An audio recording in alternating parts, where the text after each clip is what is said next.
إسراع ربعة يوضع شعور نحر كبنا وحوي ورخاتم علن له والدولة قارئة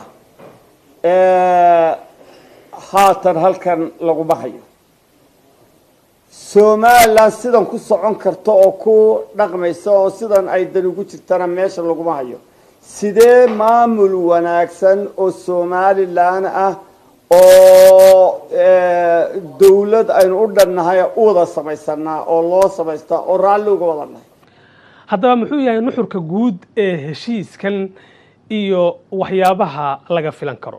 waxaa telefoonka Hargeysa ku jira madaxweynaha maamulka Khaatumo Cali Khaliif Galeer haddii aad maqli karto mudana madaxweyne dabcan muddo sanad ayay ku dhowdaa hadaanaba gaarinba wada hadaladan idin socda maamulkiina iyo Somaliland dhowr jeerna waa tagtay magaalada Hargeysa qodobo ayaadna soo saarteen maanta oo ay labada dhinac gaareen heshiiskan ma wuxuu ka dhigan yahay in aad ku biireysaan Somaliland oo aad ka tanaasuleysaan maamulka Khaatumo bismillahir rahmanir rahim وأدري مداولياشا يوسف وسلامية وأنت مدو سنة كما بدن يا خاتمة سومالي لأن وضحت اللودين dalka Ethiopia magaalada Sababa iyo Djibouti iyo magaalada Hargeysa iyo magaalada Haneda leeyahay intaaba waa ku kulmay heshiiskana waa lagu kala saxaxday waqtigan hadda maanta aan joogno waxa go'aan aan ka gaarnay inaan Somaliland ku biirayno ma dhahin wada hadalladaas aan isleenahay ama waa lagu heshiiyey oo shuruudaha lagu wada shaqeynayo wax lagu wada qaybsan karo aan horaan oo soo bandhignay haddana aan jecelahay inaan soo bandhigno waa lagu heshiin ama laguma heshiinayo haddaan lagu heshiinna waxay noqonaysaa runtii kulli mid aan dadka ku nool Soomaaliya sanadii ahayn iyo dadka Somaliland ku nool oo rajo weyn ka qaba in arrimahan la soo afjaro in ay arrinay ka helayaan oo soo dhaweynayaan inaanu muuqan markaan ku celiyo waxaanu hadda go'aansanay ama ku heshiinay inaanu Somaliland kaga mid noqono ma ay jirto way laakiin meesha loo socdaa ugu dambeyn halkaas ay noqon doontaa Soomahan haddii aad wada hadaladiinu ay guuleystaan meesha loo socdaa sidii wax loo wada qaybsan lahaa oo wax la wada leeyahay loo sameyn lahaa بدان وجهنا أنك Somaliland hadda siday tahay dad u socda inaanu kamidna qodnaa maaha wax cusub oo aan wada leenahay yaanu ku hiranaynaa annagu oo soconaa waaya qodobada aad maanta soo saarteen waxaa ku jiray eedeyn iyo digniin aad u jeedinaysaan dowladda federaalka Soomaaliya iyo maamulka Puntland maxay eediinu salka ku haysaa والله الصحافة وهم يا هدي أدينكو كشماعة أنا أذكر بساعد إن الحمر تاعي أمر وايدا بشرير باكل سعودي فتح ديوانو ولي أي واحد كسو كذا سولي السنة دي عين يا لهم مقعابي لهم أروري مقالة جروة يبقى وحله وحنمود إني دستورك Soomaaliya iyo dhaqanka siyaasiga lagu shaqeynayay ayadan baynu ahaa 4.5 dadka dhulka ku nool oo beela ah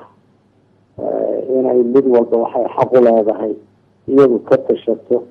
iyadu waxay u dooranayso xildhibaano iyadu ay soo bandhigato aanu malaynayaa ummadda Soomaalida oo kale meelo laga cabanayo iyo wax la isweydaariyo iyo musuqmaasuq iyo waa maqlaynaa oo qaar maxkamadda iyo wax la geeyey laakiin dadka Soomaaliya sanadii ahayn waxay baahayd ilaa 10 xildhibaan bay leeyihiin oo qaarkood wada qaaday tobanka inay ka bateen ma ahaayeen waxaa dhacday in dad ay iyaku urursadeen oo badnayn ay magaalada Garowe isugu yeedheen xildhibaanadiina maamulka Puntland inuu isagu xulay inuu isagu u saxeexay u ansixiyey waxyaalaha dhibka nagu haya shirka muddada hadda ka socday xamar waxay ahayd taas dhacdadaas in ummadana waxay xaq u lahayd ayan helin kuwana markaa annagaa xildhibaano sooliya sanaad ay ahayn u ah yaa meeshaa shirar kala qayb galay niman isimo oo dhulkan u dhashay oo hawlihii lagu ogaa ay ahayd hawlaha dhaqanka nabadda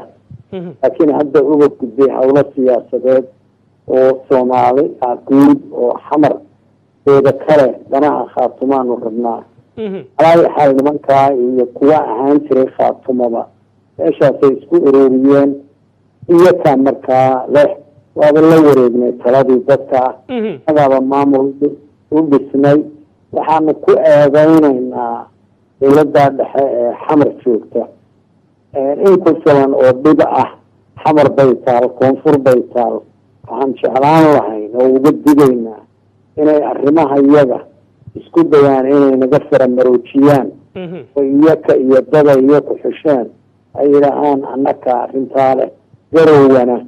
meesha eelka ugu badan ee nagaba haystay weeye dadka waa la yidhaahaa ehel baaba la yahay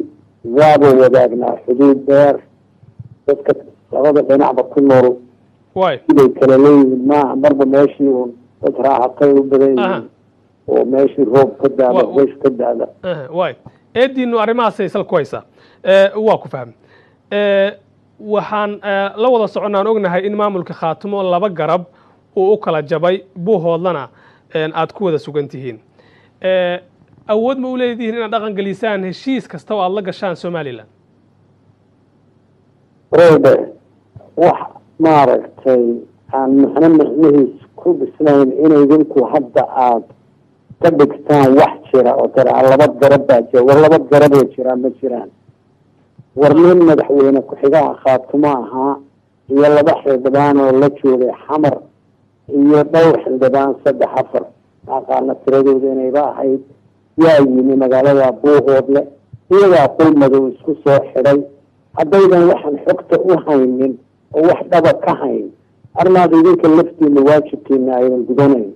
laba garab oo khaatuma ma jiraan war waa burobagandhaha iyo xaalad abuurka iyo beenta xamar iyo laga wado magaalada garoowe war dadkanu intaa waa ka feejid yihiin intaa aqoontooda iyo garashadooda siyaasadeed intaa waa ka salbalaaran tahay warana ku fidno iyo dagaal iyo cid la dilo iyo cid la xidho iyo fidno ma rabno ummaddaa ka tashanaysa dadka shacabkaa ka tashanaya wax sii joogaya wax sii raagana ma noqonayo waxyaalahaanu uga degayno garoowe iyo xamar bay tahay waxaan jirin oo boonboon ah oo laga soo qorsheeyey oo laga soo maliigay garoowe iyo xamar annaka dushana lagaga hadin maayo lama odhanayo maamul baa halkaa lagu dhisay dad 1 milyan ku dhowbaa dhulkan ku nool 4 qof ama 7 qof oo qolmadow iyo ku galay oo la wada og yahay oo haddaad intaa sacyi u gelaysaan wax dhaba inaad ogaataan waa idiin joogaan universal wakiilla u ah oo reporterisa marmay fiicnaan lahayd idinku inaad wax sugan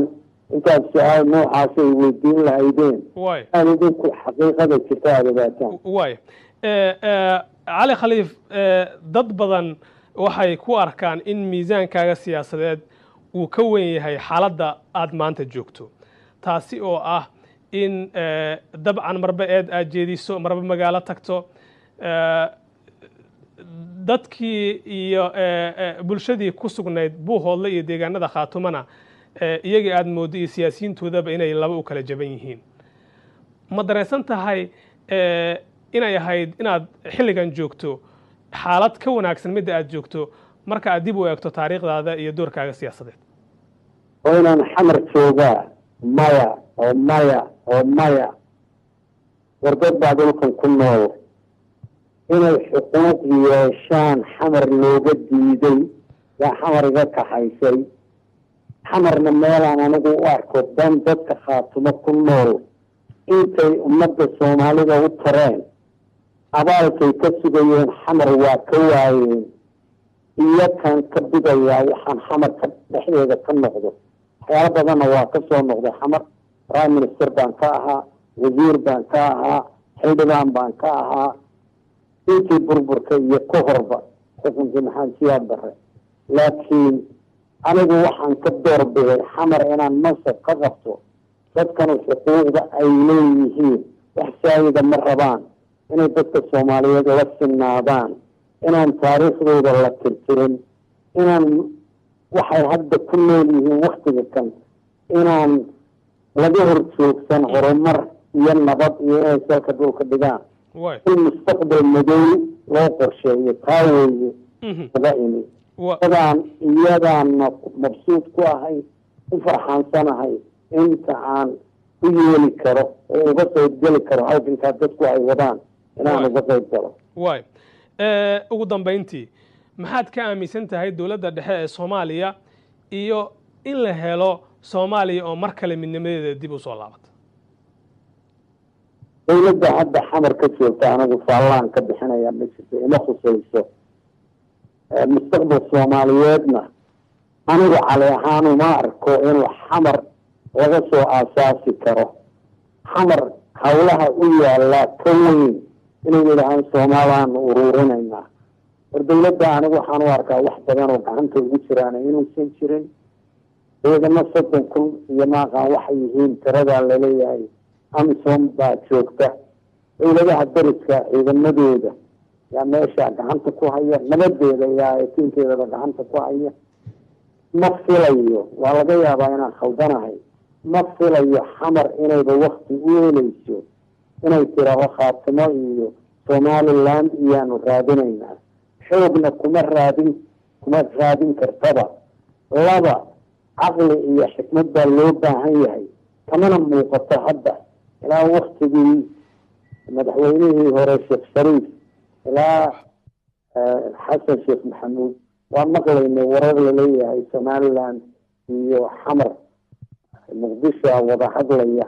wax hadda laga hayaa waxaa laga hayaana ma jiro ma qabo